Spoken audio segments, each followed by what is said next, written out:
Hello everyone. I know I probably haven't uploaded anything in about a week. Well, as far as the MLP reviews, and honestly, I kind of hope that you enjoy my new Let's Play of Halo Reach, but that's not what we're here to talk about.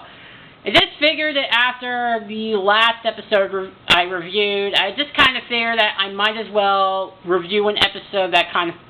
And I can certainly say this much, this episode definitely does something different instead of just retreading the same things that we've seen last time. So it's at least something new, so I'll give it that. So let's just get into it. This is the breakup breakdown. So this episode begins at Sweet Apple Acres with Big Mac and Spike basically watching over a pie because basically Big Mac wants to make a very special pie for Sugar Belle. So Spike decides to get Discord since the passage of time seems meaningless, so they basically summon Discord to tricking him into playing a game of Ogres and Oubliettes. You did summon me for a rousing guys' night of Ogres and Oubliettes, did you not? Well, at least it's also nice to know that Discord's managing to get into it. Sort of, but do you think you could magically hurry up this pie real quick first? You seem to be mixing up the Lord of Chaos with a second-rate clown magician for hire.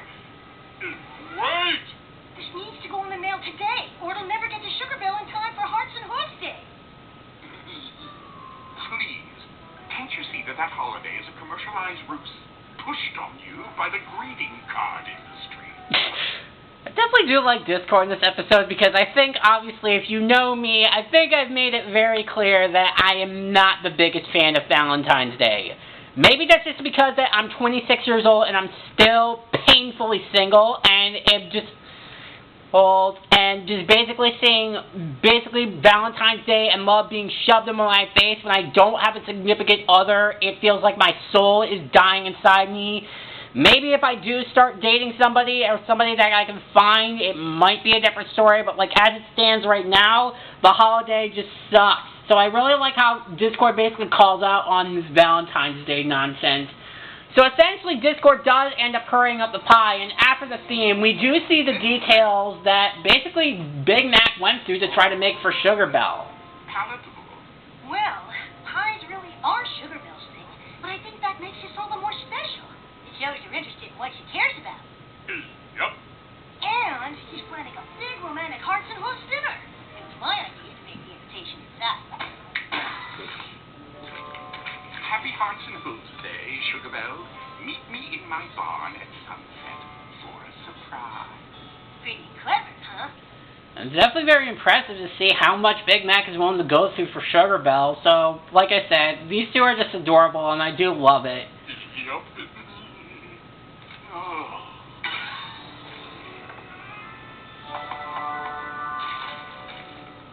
Aw, Sugar Belle. See? Well, you two certainly have bought into this romance nonsense. Hook, line, and sinker. For a formerly friendless immortal despot, you're pretty cynical. That definitely is. I'm a realist.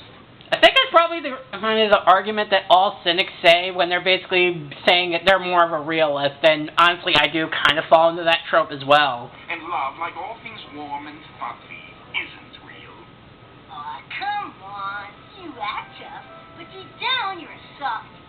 I mean, you don't have tea with Fluttershy every weekend because you like tea. But I do like tea. Every tea, all the teas. Definitely have a lot of things to look at for a certain fan fiction that I'm still writing. So, after a minor bet is made, Big Mac ends the package off in rolls where Derpy ends up scrubbing up the message, and through the admittedly seeing the interesting process of the mail ponies, we then cut to Sweet Apple Acres, where we cut to the CMNCs, where we get, admittedly, probably one of the major problems of this episode, but essentially the Cutie Mark Crusaders are essentially there to help Big Mac set up Sugar Belle's surprise. This date was Sugar Belle tonight, and... Hello? It seems like every pony's got some pony special but us. When's it gonna be our turn? Something that I say every day, and it kind of makes you wonder under why it's always the guys that have to be the one to be put in the majority of the effort. I'm just saying. So essentially they do get the package, and thus this leads to, really, if I'm being perfectly honest, a major problem with the episode. Where the CMNC get at the package for Sugar Belle, but because Derpy ended up scraping off the sugar part of the message, they think that it's for Sweetie Belle. It sounds smart, but it looks like it's addressed to Belle? Sweetie Belle! Somebody certainly went through a lot of trouble for me on Hearts and Hooves Day. You don't think? Could it be? Hang on a minute. Mysterious package, not Debra. No idea who it's from. I know what this is. It's our secret admirer! Honestly, this is probably the biggest major problem in the episode. Is that the B plot for the CMNC trying to find Sweetie Belle's secret admirer, even though we, the audience, know that the package is for Sugar Belle, it is really boring and uninteresting. And really, honestly, I'm more interested in what Big Mac and the other guys are doing than what the CMNC are doing. And I hate to spoil this, but the entire B plot surrounding this, it serves no purpose to the story. You can cut it out of the story and you won't miss anything. And because it takes up like at least 5 to 10 minutes of the overall episode, that's not a good sign. Well, anyways, back to the plot of the episode that I actually care about. We see that Spike and Discord continue to further talk about the positives and negatives of Hearts and Hooves Day and by extension Valentine's Day. Oh, dear. My sweet, sweet Rarity. Are you even listening? Of course, love is something, and Discord is great. I don't know. Can we play O&O now? Sure. As you admit you believe in love and Sugar Belle! Big Mac's girlfriend. What's she doing in town so early? Well, Sugar Belle, I'm sure Big Mac won't be expecting it. She's planning her own romantic surprise for Big Mac. What if she goes to Sweet Apple Acres before Big Mac's ready with his surprise? Oh, well, I guess the two are pretty much made for each other. So essentially, Discord and Spike continue to hang out with the bushes and kind of debate exactly... Discord, this is what love is all about. Yeah, we get to see this because essentially, while Spike tries to continue to show the positives of Hearts and Hooves days, Discord continues to be the cynic and basically copy down the notes. It's about spying in the bushes. Make fun of me all you want. Look at Big Mac's face and tell me you don't believe in love.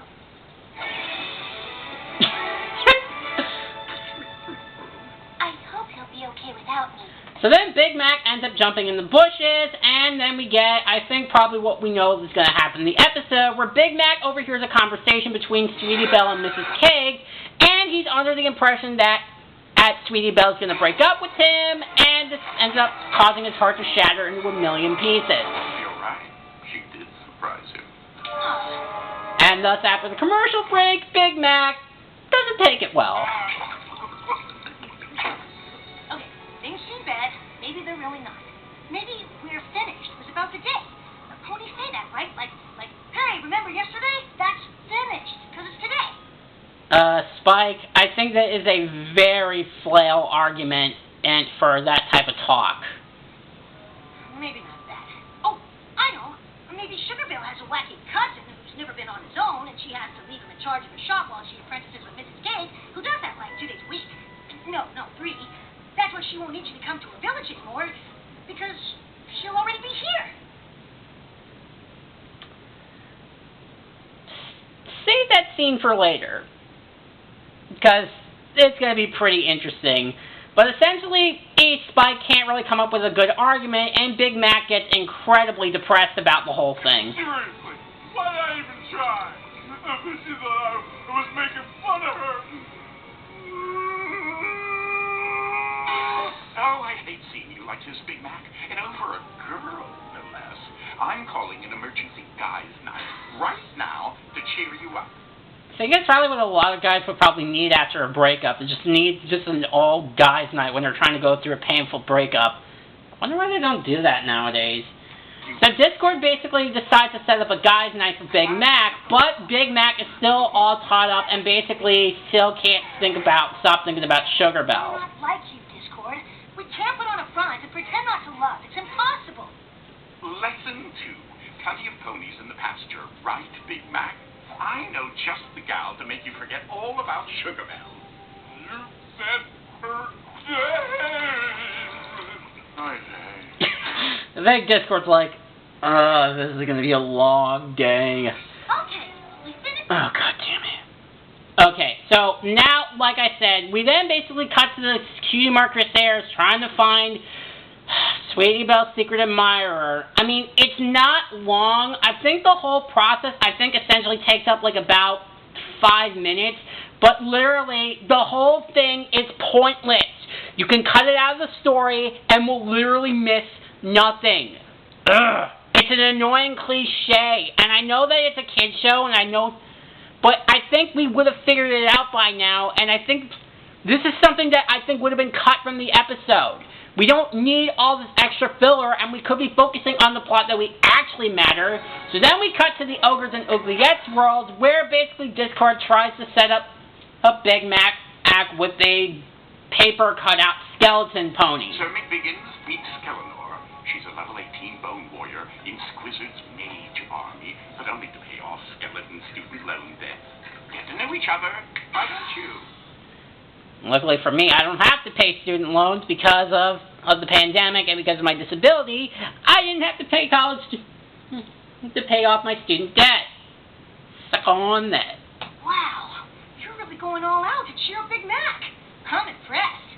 Yes, I'm amazing. Anyway, since we're in the neighborhood, care for a quick game of Ogres and Oubliettes? Like I've been wanting to play all week. I think it's probably because of the one thing that Discord probably looks forward to all week, outside of having tea for Fluttershy. But Spike eventually sees that apparently, despite the talk with the skeleton cardboard, Big Mac is still talking about Sugar Belle. Her nose would wrinkle when she laughed? Right there, in that hole where your nose used to be. I never told her how much I loved wrinkle nose cutie face. And now I never will.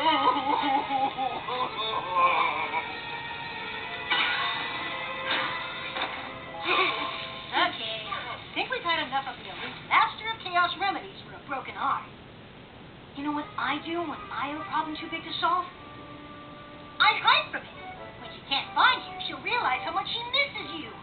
Yeah, that problem went so well in Princess Spike. And no, I am not over it. Plus, she can't find you. She can't break up with you. Yeah, as much as it's painful as to say, that is literally the worst solution. You can hide from the problem all you want, but all you're going to do is that you're basically going to delay the inevitable. So then CMNC basically come back and talk about the secret admirer again. So totally obvious. So totally right in front of our noses. Oh well, at least the barn's looking great for... Oh yeah, the thing that I actually care about, because the secret admirer talk is like we're talking about Tax Temptation and the Phantom Menace. What are we doing? Big Mac's date. Alright, so anyway, back to the plot point that I actually care about. Discord ends up getting into Big Mac's ear, and because he feels that Sugar Belle couldn't have the nerve to tell him up front, Sugar Belle basically then decides to go to break it off with her, but then we get Sugar Belle talking to Mrs. Cake. Oh, my pleasure. I'm up to surprise Big Mac with the news.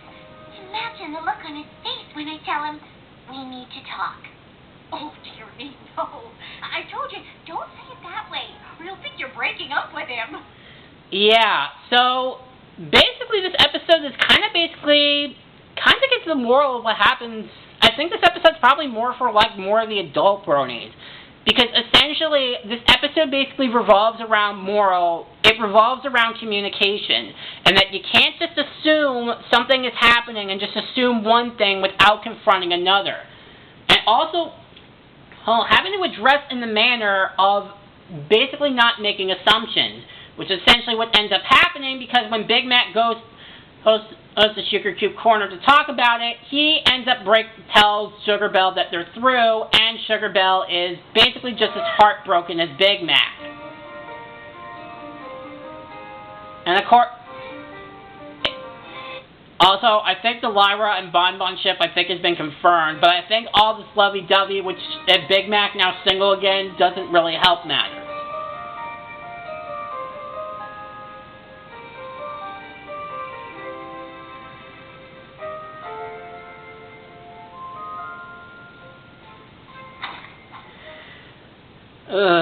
Okay, so when Big Mac returns to the barn, the Cumulator Crusaders want to try to figure out Sweetie Belle's secret admirer.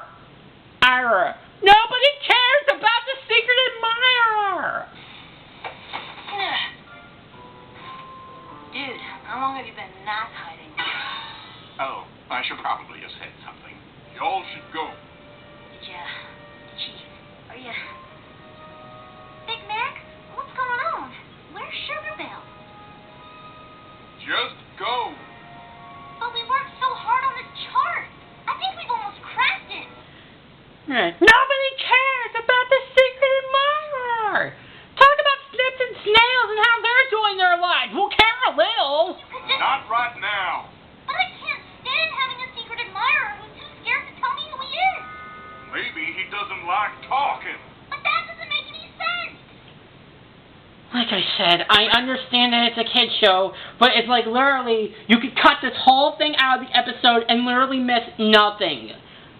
I understand that it's only one problem and overall a good episode, but honestly, focusing on the secret admirer crap, it just breaks the pacing of this entire episode and takes away from the plot point that I talk about. So, getting back to the point that I actually care about it, Big Mac ends up snapping at Sweetie Belle. Hell, This love isn't real at all.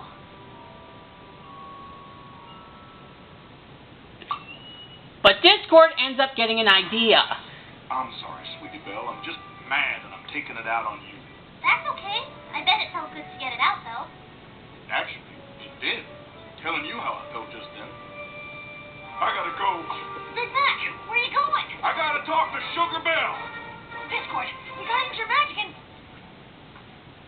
Guess you have better things to do. Big Mac's gonna need a miracle.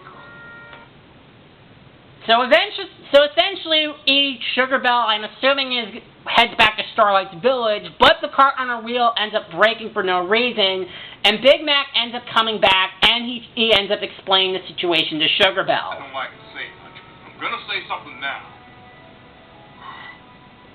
Even though I'm hurt, I wouldn't trade this feeling for anything, because it'd mean giving up the good times we had too.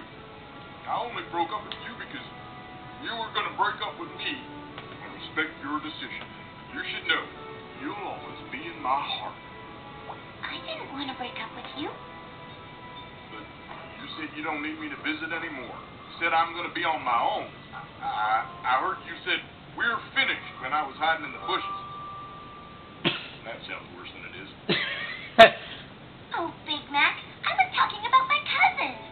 I have this wacky cousin who's never been on his own, but I have to let him run my shop on weekends, which is why he won't be delivering to my village anymore. Because I'll already be here apprenticing with Mrs. Cake, who does that 2 days a week. No, 3. Yeah, so basically one of the explanations that Spike actually gave, that I think everybody just assumed that he made up on the fly just to try to make Big Mac feel better, was the actual truth. Gotta admit, I did not see that coming. Wait till I tell Spike. I'd never break up with you. So Big Mac ends up fixing the cart. Hope there's a lesson here somewhere about communication. Talking instead of assuming, or eavesdropping is wrong, wouldn't you say? Yep. And I think that's definitely one of the key points you have to have in a relationship, is that communication is a two-way street, and that basically you can't just assume what one person's going to say and can't just expect the worst. You just have to go into it and just accept whatever happens, happens.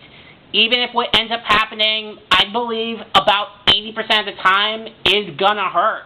But it's better to communicate with each other instead of just assuming one thing. And I think that's simply something that I think both kids and adults need to understand. Pie. You didn't get the pie I sent? Or the invitation? Well, in that case, allow me to escort you to a Hearts and Hooves Day surprise. It really goes to show that the two are just made for each other. Mind if we join you? So the CMNC get to have a pie. Again, I'm sorry, I hate to keep bringing this up, but this whole B plot, I hate to say it, I think the B plot of this episode was more boring and uninteresting than the B plot and all bottled up. And that's not a good thing. But essentially they do figure out that the pie and the invitation were for Sweetie Belle. But essentially they take it off. I've been sitting here feeling sorry for myself for not having a special pony on Hearts and Hooves Day, but remembering all the fun we had, I think I have 2 special ponies.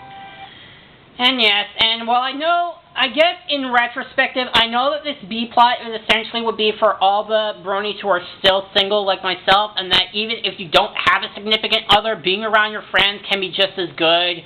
But I'm sorry, it just drives me nuts of where we know that this plot point's gonna go for, and it adds up to literally nothing. Like I said, you could take it out of the entire episode and literally miss nothing, so you can focus on the main plot that we actually care about. Best friends. Aww. So then that night we basically see that at Discord still being a cynic, still thinks that Hearts and Hooves Day is a joke. After seeing everything Big Mac went through, love is 100% real. Seriously? Discord, come on! I can't believe you! Who do you think broke Sweetie Belle's wagon wheel? Ta-da! Happy Hearts and Hooves Day! You all suck. Yeah, so basically, that light bulb idea that Discord had earlier, that was essentially him doing his magic that essentially caused Sweetie Belle's cartwheel to break off, so that way Big Mac could have time to catch up. So yeah, not bad, Discord. Not bad. I knew you had a heart. Speaking of how great I am, are you busy for the rest of the night? Calico's ring of imperceptibility isn't going to reclaim itself, you know. Oh, isn't it yet? I thought you'd never ask. Oh, and just wondering, no biggie, but is Skeletor gonna be there? Spike, she's an imaginary one-dimensional paper without a skeleton. Well, no pony's perfect. Yeah, that's so true. And thus, that was the breakup breakdown. And by God, compared to the last episode I reviewed, this episode felt like a godsend. Honestly, I really do like the episode. I can definitely see the chemistry going on between Big Mac and Sweetie Belle. Well, Discord was definitely hilarious in this episode, and Spike trying to bring out the positives on Hearts and Hooves Day, and really just basically just the conversation and topic of basically how over-commercialized Valentine's Day can actually be. And the moral about communication in a relationship is honestly a very good moral to listen to that I think a lot of people should be able to take note of. The only criticism I have with this episode, and it's really a major problem, is that the Cutie Mark Crusaders, the Sweetie Belle Secret Admirer plot is completely irrelevant. As I've said throughout the entire review, you could take it out of the episode and literally miss nothing. The whole B plot about the secret admirer trope, when we, the audience, knows what's going on and what's going to happen from the male pony side of things, and I hate to blame it on Derpy, but she essentially caused this whole B plot to happen. But like I said, you could cut it out of the story and literally miss nothing, and because of it, the pacing just comes to a screeching halt, and it takes away from the plot that I actually care about in the episode and find engaging. It breaks the immersion of this episode, and while it's really the only problem I have with the episode, it's a major problem that holds back what would likely be, honestly, a god-tier episode, if I'm being honest. Alright, so with all that being said, where does this episode lie? I I think really, as a whole, I'd probably give the breakdown probably an A-. Honestly, I would give it a B+ because of how major the whole B-plot problem is, but I think because of just how relatable this episode is, especially when you're trying to find a relationship as a young adult, I have a soft spot for it. So there was just a lot of good things in the main plot that I actually cared about that's actually worth watching. If you could stomach through the whole Secret Admirer subplot with the Cutie Mark Crusaders, I think the episode would be perfect. But for me, that whole B plot just ruins the experience from what's otherwise a really enjoyable episode. So overall, the breakdown, I'd say is an A-.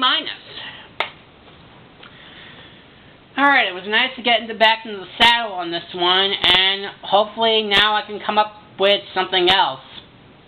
Alright, so our next episode is going to be Meltdown.